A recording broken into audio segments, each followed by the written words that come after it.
मैं अमितेश सर आप सभी प्रिय विद्यार्थियों का रियांस कंपटीशन क्लास में स्वागत करता हूं। हम लोग पढ़ रहे हैं इस समय नदी नदी में हम लोग कल जिक्र किए थे सिंधु नदी का। सिंधु नदी को हम लोग पढ़ लिए थे। आज हम लोग पढ़ेंगे ब्रह्मपुत्र नदी। आज किसको पढ़ेंगे? ब्रह्मपुत्र नदी। चूंकि जब हम लोग सिंधु नदी पढ़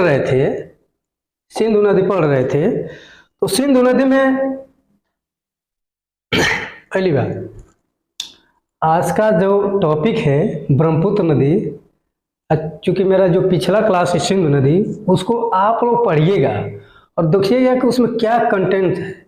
मतलब एकदम जबरदस्त, एकदम भूल नहीं पाएंगे, एकदम आपके माइंड में एकदम सेटअप हो जाएगा। एकदम जबरदस्त तरीके से बताया गया है, एकदम शुरू से लेकर लास्ट तक देखिएगा, बहुत मजा आएगा। जैसे आप लोग पिक्चर देखते हैं वैसे समझिए कि नदियों का ये फिल्म बना है, नदियों की वो फिल्म बनाई है, उसको देखिएगा, जबरदस्त और आनंद लीजिएगा, मजा लीजिएगा। और परीक्षा में जाकर इसको तार तार कर दीजिएगा। नदी से भी कहीं क्वेश्चन आए परीक्षा में जाकर तार तार कर दीजिएगा। आइए हम समझते हैं थोड़ा सा। जैसे कि हम जब सिंधु नदी पढ़ रहे थे, सिंधु नदी में हम पढ़े थे, जिक्र किए थे पूर्ववर्ती नदियाँ। किसका जिक्र किए थे? पूर्ववर्ती नदियाँ। तो हम बताए थे यहाँ पे मानसरोवर झील से तिब्बत के, यहाँ से तिब्बत के निकट मानसरोवर झील से, मानसरोवर झील से कौन सा?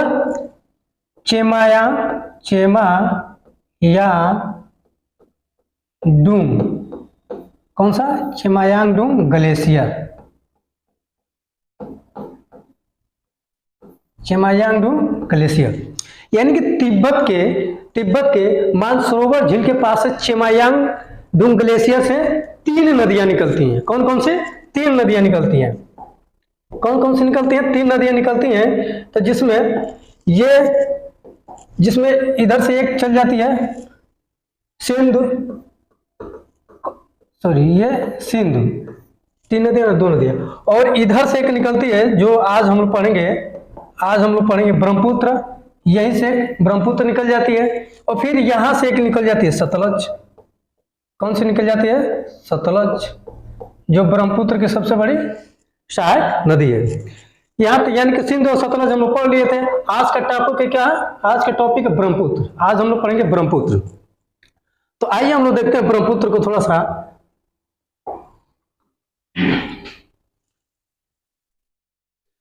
ब्रह्मपुत्र को देखते हैं। तो ब्रह्मपुत्र में जिसे हम लोग डाले हैं ब्रह्मपुत्र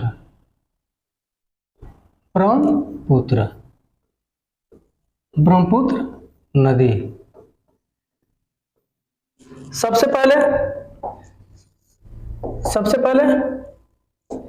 ये क्या है? पहले तो ये हिमालय की ये क्या करती है? समानांतर जाती है। हिमालय की ये समानांतर जाती है। पहले ये क्या करती है? हिमालय के समांतर कितना? पश्चिम से पूर्व की ओर, पश्चिम से पूर्व की ओर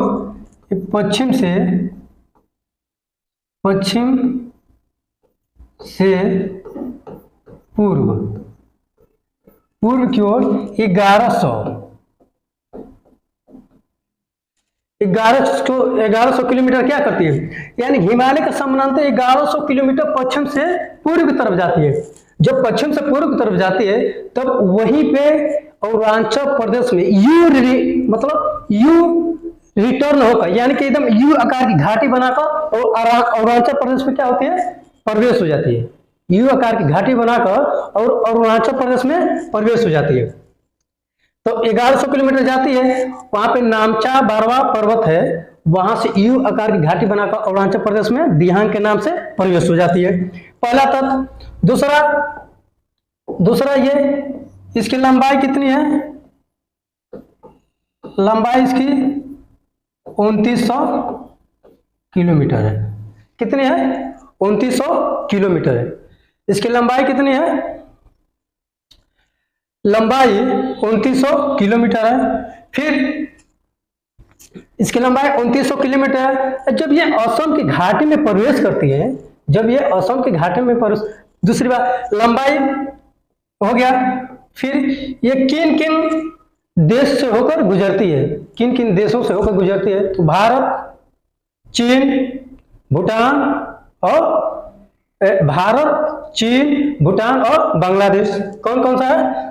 पहला तो लिखिए चीन, पहले चीन से प्रवेश करती है, उसके बाद भारत, उसके बाद भूटान, उसके बाद बांग्लादेश, हाँ। यानी कि ये टोटल 4 देशों से होकर क्या होती है? गुजरती है। टोटल ये 4 देशों से होकर गुजरती है, जिसमें सबसे ज्यादा हिस्सा कहाँ पे इसका? चीन में। सबसे ज्यादा हिस्सा इसका कहाँ पे है? चीन में। और चीन में इसको शांगपो, ब्रह्मपुत्र को क्या कहा जाता है? शांगपो नदी कहा जाता है। चीन में क्या कहा जाता है? शांगपो कहा जाता है। भारत में क्या कहा जाता है? देखिए, भारत में अरुणाचल प्रदेश में इसको दिहांग कहा जाता है। भारत में अरुणाचल, ध्यान दीजिएगा, भारत में अरुणाचल प्रदेश में क्या कहा जाता है? दिहांग कहा जाता है। लेकिन जब असम घाटी में प्रवेश करती है, असम घाटी में, तो अरुणाचल प्रदेश से 2 नदियां निकलती हैं, एक लोहित और एक दिवांग। एक लोहित और एक दिवांग। जब ये दोनों नदियां आपस में मर्ज होती है, मिलती है, तो वहां से ब्रह्मपुत्र नदी का मतलब वहां से ब्रह्मपुत्र नदी के नाम से जानी जाती है। यानी कि अरुणाचल प्रदेश में दिहांग नदी के नाम से जानते हैं ब्रह्मपुत्र, और फिर असम में ब्रह्मपुत्र नदी के नाम से जानी जाती है लोहित, और जो दिवांग 2 नदी आपस में मिलती हैं तो ब्रह्मपुत्र की नदी नाम से जानी जाती है। फिर वही नदी जब बांग्लादेश में गिरती है तो जमुना के नाम से जानी जाती है। इसको आप लोग एकदम कंठस्थ याद। मैं आगे बता रहा हूं, आगे मैं पूरी कहानी इसका बताऊंगा, इसकी पूरी कहानी क्या है। दूसरी बात, ये भारत के किन किन राज्यों से होकर गुजरती है? मतलब ये भारत में इसका किन किन राज्यों में विस्तार है, यानी कि फैलाव है, विस्तार है। तो पहला अरुणाचल प्रदेश से तो निकलती है, अरुणाचल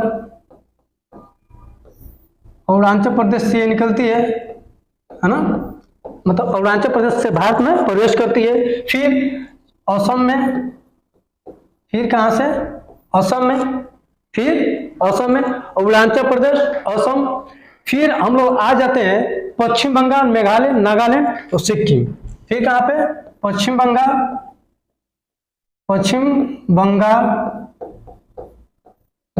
फिर नागालैंड और फिर क्या है? सिक्किम। फिर क्या है? सिक्किम। देखिए यहां पे क्वेश्चन पूछने का तरीका देखिए, क्वेश्चन पूछ देगा ये कि निम्नलिखित में से ब्रह्मपुत्र नदी का किस राज्य में मतलब फैलाव नहीं है, या किस क्षेत्र में मतलब फैलाव नहीं है। तो मान लीजिए इसमें से 3 ऑप्शन दे दे, और एक ऑप्शन ये भी दे दे आपका त्रिपुरा। तो चूंकि त्रिपुरा तो पूर्वी भारत है ना, यानी कि 7 सिस्टम में तो त्रिपुरा भी है, तो त्रिपुरा दे दे, तो वहां पे त्रिपुरा गलत हो जाए। बाकी है, यानी कि देखिए जैसे कि 7 सिस्टर में सिक्किम को छोड़ दिया जाए तो 7 राज्य आते हैं, भारत के 7 राज्य आते हैं। थोड़ा सा क्योंकि हम पूर्व की तरफ बढ़ रहे हैं, तो थोड़ा सा उसको देख लें। तो 7 राज्य आते हैं 7 सिस्टर में,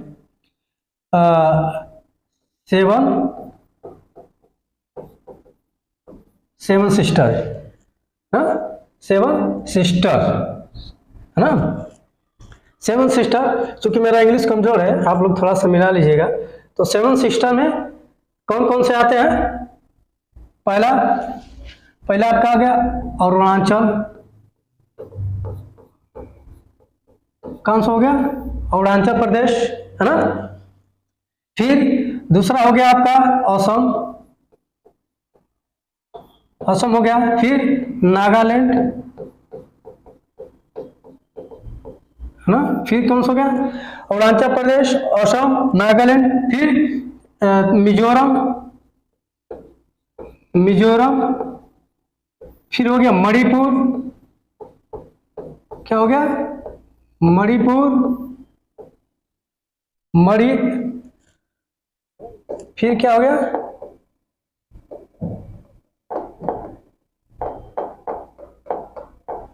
मणिपुर, क्या हो गया, मणिपुर, फिर मेघालय, और लास्ट में हो गया आपका त्रिपुरा।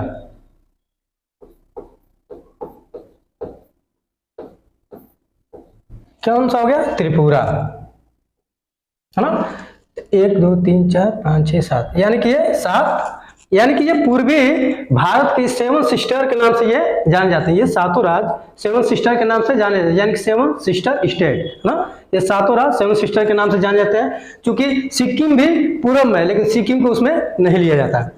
इतना हो गया। अब आइए हम लोग चलते हैं मेन तथ्य पे, ब्रह्मपुत्र नदी। मेन तथ्य पे ब्रह्मपुत्र नदी। तो आइए हम लोग देखते हैं ब्रह्मपुत्र नदी। ये ब्रह्मपुत्र नदी की लंबाई कितनी थी, 2900 किलोमीटर। कितना था, 2900 किलोमीटर। हाल ये मतलब परीक्षाओं में ये पूछ लेता है। तो देखिए जो ब्रह्मपुत्र नदी है, तिब्बत के मानसरोवर झील के चेमायुंगडुंग ग्लेशियर से निकलती है। कहां से, चेमायुंगडुंग ग्लेशियर से निकलती है। और तिब्बत में इसको क्या कहा जाता है, यरलुंग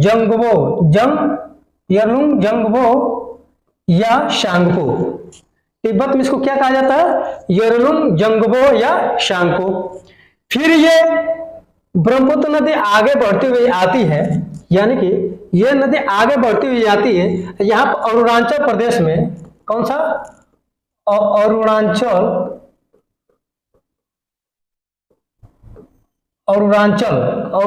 के पास यहाँ पे यू आकार की क्या बनाती है, घाटी बनाती है। यानी यू आकार की यहाँ पे क्या लेती है, टर्न ले लेती है। यहाँ पे मुड़ी है ना, यू आकार की यहाँ पे टर्न ले लेती है। तो वहां पे एक नामचा बारवा पर्वत है। कौन सा है, नामचा बारवा पर्वत से इसे घूमकर और असम में प्रवेश कर जाती है। तो जब अरुणाचल प्रदेश में प्रवेश कर जाती है। तो जब ये नदी अरुणाचल प्रदेश में आती है तो यहाँ पर दिहांग, इस नदी को क्या कहा जाता है, अरुणाचल प्रदेश में दिहांग। और यहीं पे एक दिहांग गार्ज बनाती है, यहीं पे एक दिहांग गार्ज का निर्माण करती है। यहीं पे क्या करती है, दिहांग गार्ज का निर्माण करती है। जब वही नदी, जब ब्रह्मपुत्र नदी ऐसे सरकते हुए जब आगे आती है, जब ब्रह्मपुत्र नदी जब अरुणाचल प्रदेश से चलना शुरू करती है, जब यहाँ पे जब ये आ जाती है तो यहाँ से दिवांग, यहाँ से अरुणाचल प्रदेश से दिवांग आती है और लोहित। यानी कि जब दो नदियां अरुणाचल प्रदेश से निकलती हैं तो ये जब असम में आके मिलती हैं तब ये कौन से नाम से जानी जाती है, असम में ब्रह्मपुत्र के नाम से। असम में किस नाम से जानी जाती है, यह ब्रह्मपुत्र। कौन सा, ब्रह्मपुत्र। क्योंकि पूरे भारत में इसको ब्रह्मपुत्र ही कहा जाता है ना। तो असम में किस नाम से जानी जाती है, ये ब्रह्मपुत्र। यानी कि दिवांग और लोहित दो नदियां जब आपस में मिल जाती हैं, जब दो नदियां आपस में मिल जाती हैं तो यहाँ पे क्या हो जाता है, ये असम में प्रवेश जब करती है यहाँ पे ब्रह्मपुत्र नदी के नाम से ये जाने जाते हैं। क्लियर हुआ। तिब्बत में शांगपो या यरलुंग जंगपो, ब्रह्मपुत्र नदी को तिब्बत में शांगपो कहा जाता है, अरुणाचल प्रदेश में दिहांग कहा जाता है और असम में ब्रह्मपुत्र कहा जाते हैं।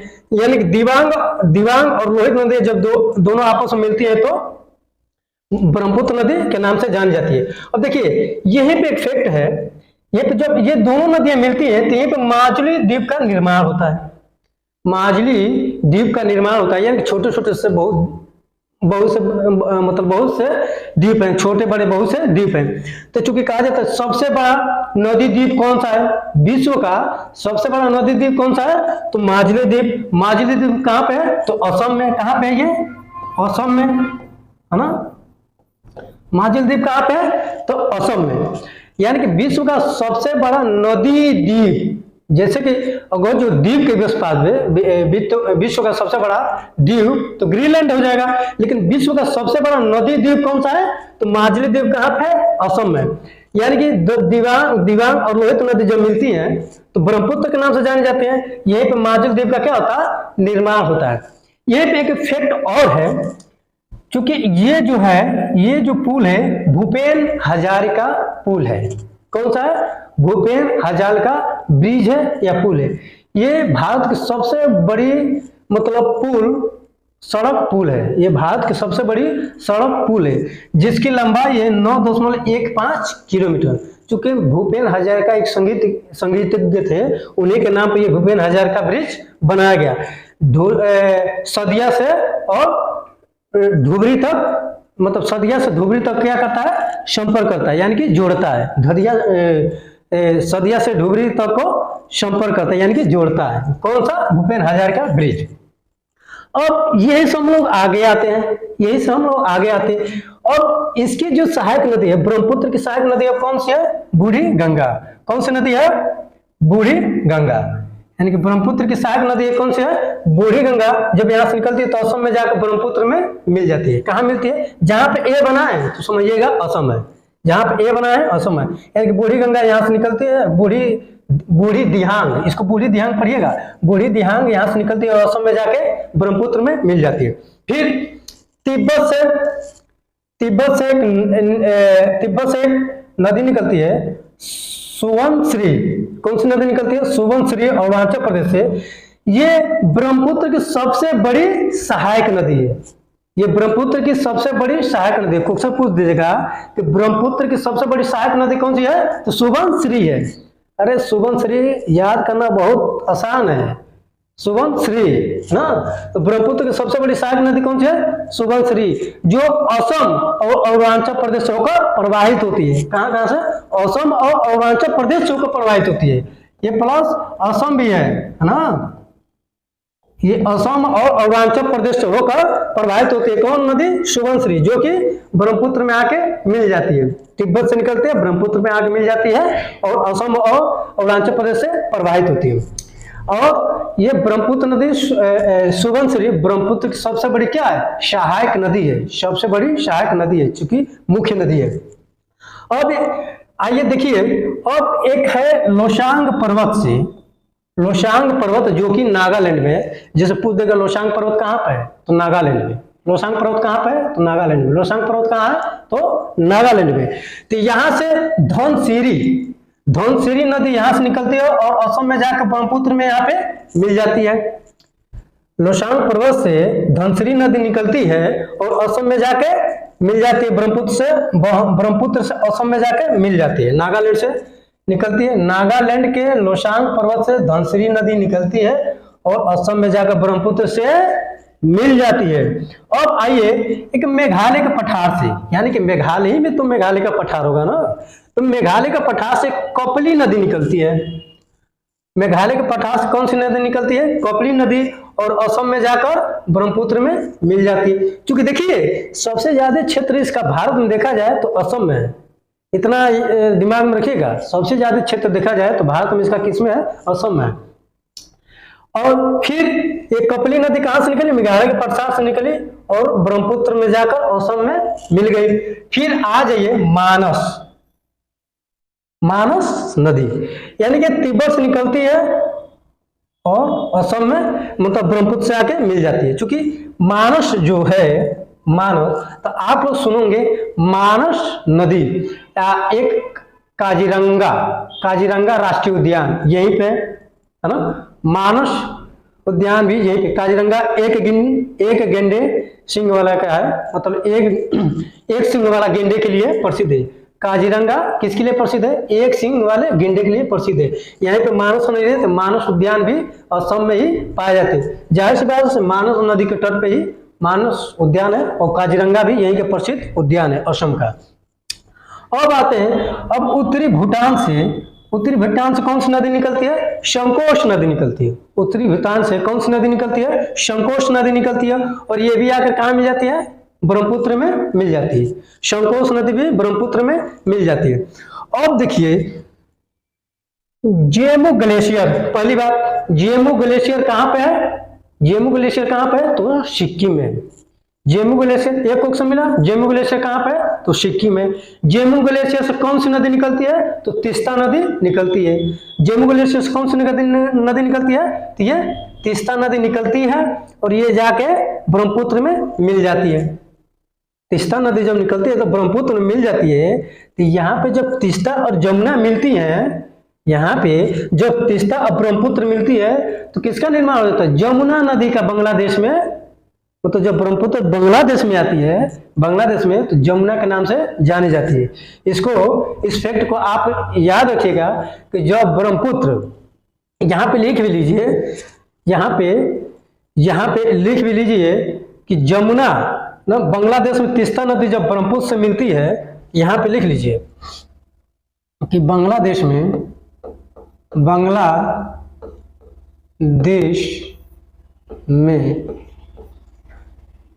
तीस्ता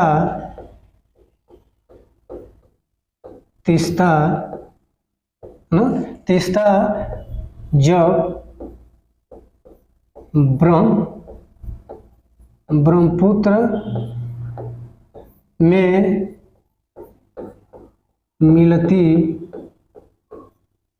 मिलती है तो जमुना के नाम से जानी जाती है। कौन सा? जमुना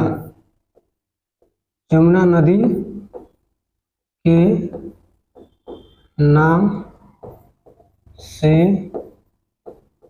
जानी जाती है ना। इफेक्ट मिला ना कि जो बांग्लादेश में तीस्ता और ब्रह्मपुत्र, इफेक्ट मिला कि ये जो ब्रह्मपुत्र आ रही है, ये ब्रह्मपुत्र जब आ रही है यहाँ पे बांग्लादेश में, और जब यहाँ से तीस्ता नदी आ रही है तो यहाँ से तो ब्रह्मपुत्र के नाम से आ रही है, और जेमू ग्लेशियर से तीस्ता नदी जब निकलती है सिक्किम से, तो यहाँ पे जब ब्रह्मपुत्र मिलती है तो यहाँ पे किसका निर्माण हो जाता है? जमुना नदी के नाम से ये ब्रह्मपुत्र जाने जाते हैं। देखिए कैसे अपना हाव भाव बदल रही है। जैसे आदमी बचपन से लेकर बुढ़ापे तक शरीर में बदलाव होता है, उसी तरह इस नदी का जवानी से लेकर बुढ़ापे में क्या हो रहा है? बदला। अरे अब यहाँ पे गिरने का मतलब यहाँ पे इसकी बुढ़ापा ही ना चढ़ रहा है। नदी जब बंगाल के खाड़ी में गिरेगी तो किसमें? बुढ़ापा ही चढ़ रहा है। तो वही बात है कि जब तीस्ता नदी और ब्रह्मपुत्र नदी बांग्लादेश में मिलती है तो जमुना के नाम से जानी जाती है। अब आज ये एक और खेला है, इसके आगे अभी खेला खत्म नहीं हुआ, अभी खेला स्टार्ट ही है। अब इधर से आती है आपका गंगा नदी। जब गंगा नदी जब बांग्लादेश में आती है ना तो उसका नाम क्या हो जाता है? पद्मा हो जाता है। जब गंगा नदी जब पढ़ाएंगे तो बताएंगे, जब गंगा नदी बांग्लादेश में आती है तो क्या नाम हो जाता है? पद्मा हो जाता है। अरे इधर ब्रह्मपुत्र आ ही रही है, यानी कि जमुना के नाम से आ ही रही है, ये जमुना के नाम से आ रही है, तो जब पद्मा और जमुना जब मिल जाती है तो मेघना नदी का निर्माण हो जाता है। तो किस नाम से जानी जाती है? मेघना नदी। और मेघना नदी के नाम से ही ब्रह्मपुत्र नदी बंगाल की खाड़ी में गिरती है। क्वेश्चन देखिए, ब्रह्मपुत्र नदी इतनी बड़ी कहानी हो गई, कहानी तो इतनी बड़ी हो गई, लेकिन किस नाम से बंगाल की खाड़ी में गिरती है? तो मेघना नदी के नाम से बंगाल की खाड़ी में गिरती है ना। ये मेघना नदी के नाम से बंगाल की खाड़ी में गिरती है। अब जो क्वेश्चन पूछते तो पूछ देगा इधर ब्रह्मपुत्र नदी, जमुना नदी और पद्मा नदी और मेघना नदी दे देगा, कह देगा निम्नलिखित में कौन सी ब्रह्मपुत्र नदी किस नाम से बंगाल की खाड़ी में गिरती है? तो मेघना नदी के नाम से बंगाल की खाड़ी में गिरती है। थोड़ा सा इसका अलग अलग आप लोग लिख लीजिएगा, अलग अलग जैसे लिखिएगा आप लोग। पहले तो चीन में लिखिएगा इसको। चीन में पहले चीन लिखिए, उसके बाद अरुणाचल लिखिए, अरुणाचल, उसके बाद असम, उसके बाद बांग्लादेश,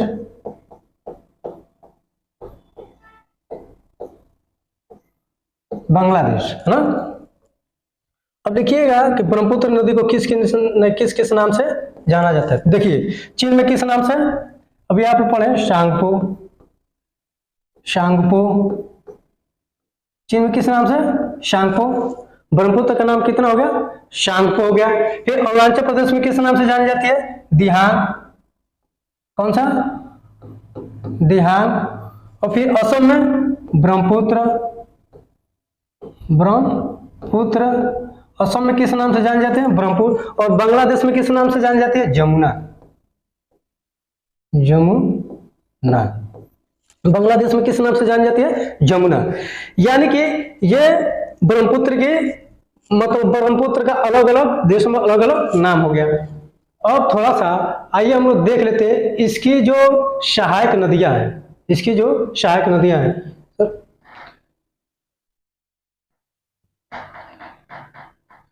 इसकी जो सहायक नदियां हैं उस पर थोड़ा हम लोग ध्यान दे दें। इसकी जो सहायक नदियां हैं जैसे कि देखिए बाएं तरफ से सिंध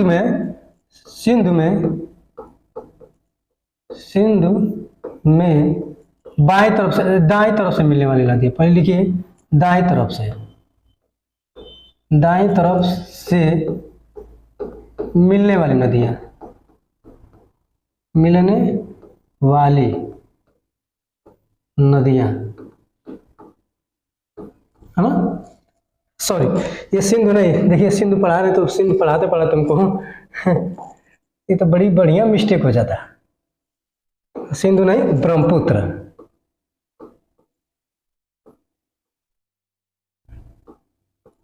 ब्रह्मपुत्र है ना। तो देखिएगा ये कौन कौन सी नदियां हैं।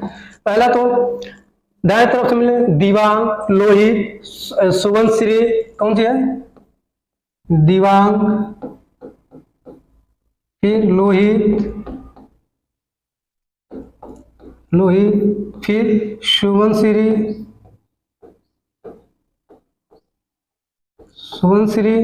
है ना। दिबांग, लोहित, फिर सुबनसिरी, फिर रंगा, तिपकोई, जिया भरेली। फिर क्या है? रंगा, तिपकोई, जिया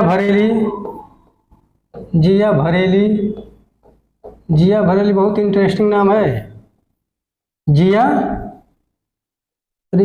भरेली। फिर है आपका उसी में है आपका मानस, संकोश और तीस्ता। कौन सा? मानस है,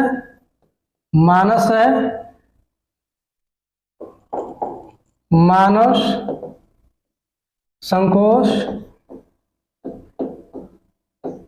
संकोश और तीस्ता। क्वेश्चन यहां से उठाता है, यानी कि दिबांग, लोहित, सुबनसिरी, रंग, तिपकोई, जिया भरेली, मानस, संकोश और तीस्ता, ये दाएं तरफ से मिलने वाली नदियां हैं। थोड़ा सा लिख लीजिएगा बाएं तरफ से मिलने वाली नदियां, यहीं पे आप लिख लीजिएगा बाएं तरफ से बाएं तरफ से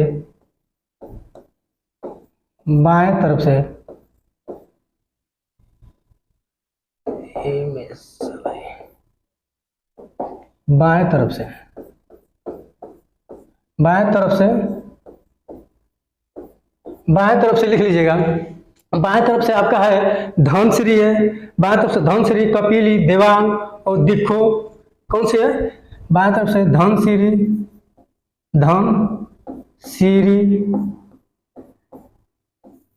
है, कपिली है ना। धनसिरी है, कपिली है। फिर आपका है धनसिरी, कपिली, दिबांग, देशांग, दिखो। फिर है देशांग है और फिर है दिखो है ना। और से भी बहुत सहायक नदियां है, पगला दिया है, पिथुमारी है, मतलब बहुत सी सहायक नदियां हैं। चूंकि जो इम्पोर्टेंट है वो यहाँ पे हम लोग आपके सामने मतलब रख दिए। तो आज की क्लास यहीं पे समाप्त की जाती है। बहुत जबरदस्त कंटेंट है, इसको पढ़िएगा और याद रखिएगा। इसको वीडियो को लास्ट तक देखिएगा तब मजा आएगा। अब अगले एपिसोड में हम लोग पढ़ेंगे गंगा नदी तंत्र। अगले एपिसोड में पढ़ेंगे हम लोग गंगा नदी तंत्र। तो थोड़ा चैनल को लाइक कीजिए, सब्सक्राइब कीजिए। सो मच, थैंक यू, धन्यवाद।